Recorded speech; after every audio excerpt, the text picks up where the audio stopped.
Hello everyone, in this video I'll discuss Sonnet 60 of William Shakespeare. William Shakespeare has altogether written 154 sonnets, out of which first 126 sonnets comes under fair youth sequence and onwards is dedicated to a black lady or a dark lady. In this poem, there is a discussion about the power of time. He does it through an extended metaphor. Poem starts with like as. So it starts with a simile. Like as the waves make towards the pebbled shore. Pebble क्या होता है? कंकड़, जो कि शोर, सी शोर के किनारे कंकड़ रहते हैं. तो ये बोल रहे हैं जैसे वेव्स जो है, लहरें जो है, वो पीबल्ड शोर की तरफ जाती है. तो यू इमेजिन अ सी, आप एक सी इमेजिन कर सकते हैं. और लहरें जो है वो किसकी तरफ जाती है? सी शोर है, और लहरें जो है वो कंकड़ वाले शोर की तरफ जाती है. तो यहाँ पे कंपेयर कर रहे हैं कि जैसे वेव्स जो है, the waves makes towards the pebble shore, so do our minute has strained to their end. What's our minute? The minutes of our life. The minutes of our life. It goes towards their end. तो क्या होता है when there are waves? तो waves जब दूर पे रहेगी तो ज़्यादा रहेगी, फिर शोर पे आते आते एकदम शांत हो जाती है. तो वैसे ही हमारे डेज भी जो है एंड पर आते आते ख़त्म हो जाते हैं. तो here there is a comparison between our life and waves. Now says each changing place. तो each में क्या क्या है? Waves and our life, both. He says each changing place with which goes before, it goes ahead. तो waves जो है जब start हो रही है so बड़ी होती है, then it lessens. So we also when we start, so we from childhood to we come to maturity and then again to dotage. तो वो हमारे में चेंज आता रहता है. अब ये बोल रहा है कि दोनों में ही चेंजेस आते हैं हमारी लाइफ में और वेव्स में. इन सीक्वेंट टॉयल, सीक्वेंट मतलब होता है कंटिन्यूअस, एंड टॉयल मीन्स परिश्रम, मेहनत, struggle. So sequent toil is continuous struggle,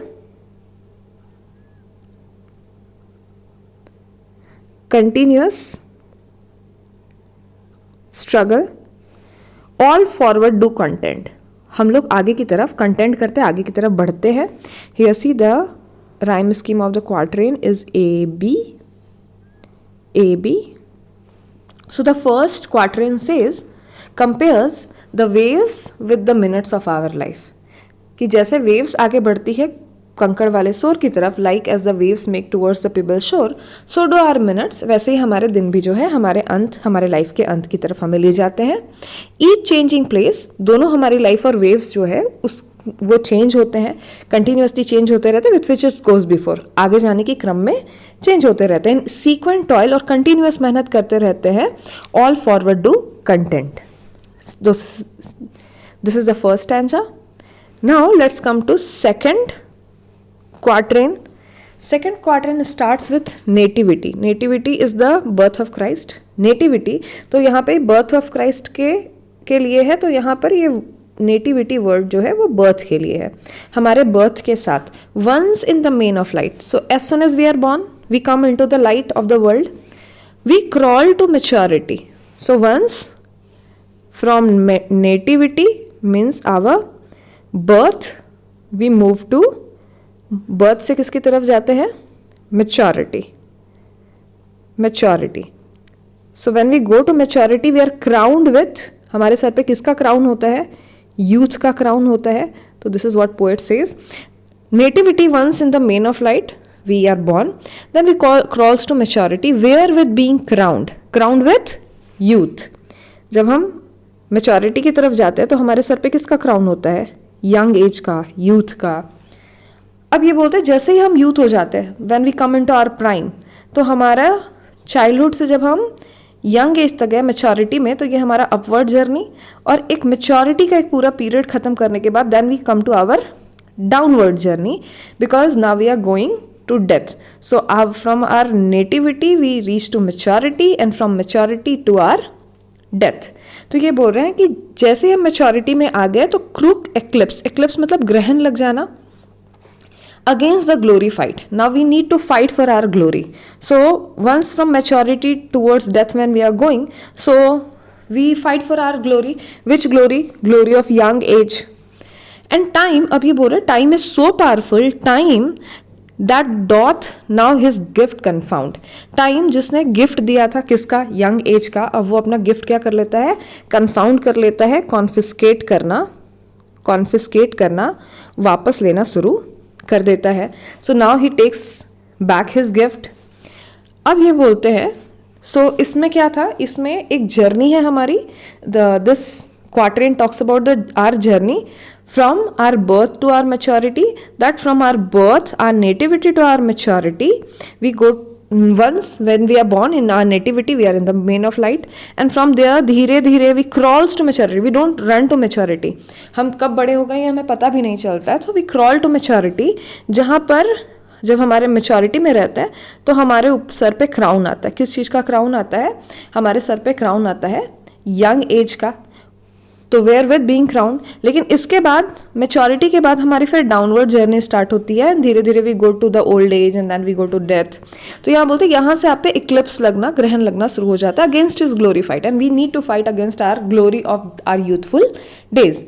and time that God gave doth now his gift confound. Time जिसने गिफ्ट दिया था किसका?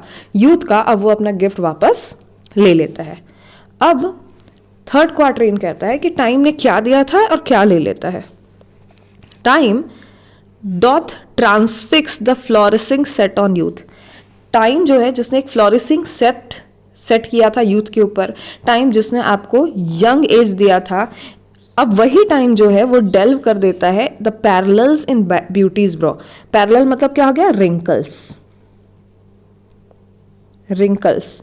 तो यूथ का जो एक ब्यूटीफुल फेस है, जैसे ही वो मेच्योरिटी से फिर ओल्ड एज की तरफ जाता है तो he gets the wrinkle on his forehead, that is the parallels. These are the parallels in his beautiful brow. तो टाइम ने ही आपको यूथ का गिफ्ट दिया था और टाइम ही जो है अपना गिफ्ट लेना वापस करता है. It means time is so powerful that it gives you everything to take everything back from you. तो ये बोलते feeds on the rarity of nature's truth. ये नेचर का रेयर ट्रूथ है. क्या है? एंड नथिंग स्टैंड्स, कुछ भी नहीं बचता है, nothing is left but for his scythe to mow. Scythe is a weapon, इस तरीके is a tool, sorry not weapon, is a tool इस तरीके का. In Hindi we call it हसिया. और when there are grass, so जब उसको धीरे धीरे करके काटते हैं तो वी कॉल इट मोविंग. तो ये बोलते हैं कि जैसे हसिया जो है, ये साइथ जो है, that mows the grass. So when it mows the grass it cuts it slowly. So same as time cuts our life slowly it from, but when it is making us, turning us और leading us from nativity to maturity, we feel maturity, we feel that we are growing, but actually the time is moving us and leading us towards the death. तो जब यहाँ पर एक climax आता है जिसमें हम मेच्योर होते हैं तो उसके बाद हमारा एंड होना शुरू हो जाता है. कहते हैं nothing stands but his scythe to move. कुछ नहीं बचता, सिर्फ समय का हसिया बचता है सब कुछ काटने के लिए.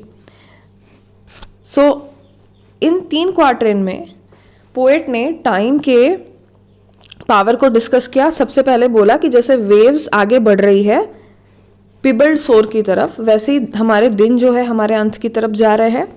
Like as the wave makes towards the pebbled shore, so do our minute has tend to their end, each changing place. और जैसे वेव्स और मिनट हमारे लाइफ के चेंज हो रहे हैं और आगे की तरफ जा रहे हैं, तो जैसे वेव्स को मेहनत करनी पड़ती है वैसे हमें भी अपनी लाइफ को आगे मूव करने के लिए स्ट्रगल करना पड़ता है.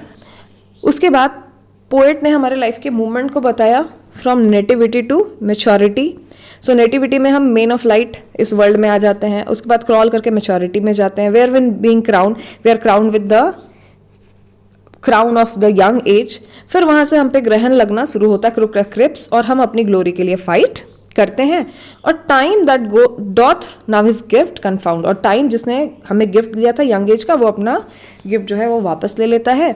और again in the third stanza he repeats कि टाइम जिसने ट्रांसफिक्स किया था फ्लोरिसिंग सेट ऑफ यूथ, अब उसने यूथ भी किसी को टाइम नहीं बनाया, और टाइम ही उसके ब्यूटीफुल ब्रो में पैरेलल ड्रॉ कर रहा है, मतलब रिंकल ड्रॉ, झुर्रियाँ ड्रॉ कर रहा है।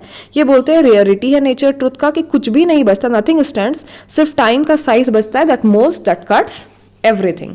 तो ये तो हो गया power of time. And in the first three stanza poet claims that nothing stands before the power of time, कि समय के पावर के सामने कभी कुछ बचता ही नहीं है। तो ये फर्स्ट आपके थ्री स्टैंजा में हुआ। नाउ लास्ट टू लाइन जिसको हम कहते हैं शेक्सपियर के पोएम में लास्ट जो कपलेट होता है हम उसको बोलते हैं वोल्टा या टर्न। इसमें पोएट जो है जो डिस्कशन ऑलरेडी कर रहे हैं उसको या तो रीअफार्म करते हैं या तो काउंटरैक्ट करते हैं। In the volta in the last couplet is called volta or turn. In this stanza poet either reaffirms his statement or counteracts. तो लास्ट में वो क्या बोलते हैं, yet to times in hope, फिर भी मैं टाइम से होप करता हूँ। He is requesting the time that my words shall stand. Time is killing everything, taking everything, vanishing everything, destroying everything, फिर भी ये बोलते हैं कि मैं एक्सपेक्ट करता हूँ कि मेरा ये जो वर्ड्स है, मेरी जो पोएम है वो स्टैंड करेगी। प्रेजिंग दाई वर्थ, क्योंकि ये दाई यहाँ पे है टाइम, क्योंकि ये बोल रहे हैं कि ये टाइम के ही वर्थ को बता रही है डिस्पाइट हिज क्रूअल हैंड्स। हालांकि टाइम का हैंड क्रूअल है, फिर भी मेरा जो वर्स है वो प्रेज कर रहा है टाइम को, तो ये एक्सपेक्ट करते हैं कि इनका वर्स जो है स्टैंड करेगा। और his expectation was came into reality because now we are reading this poem in which he has discussed the power of time, and his verse is still standing, is still alive. So this is poem sonnet number 60. Keep reading. Thank you.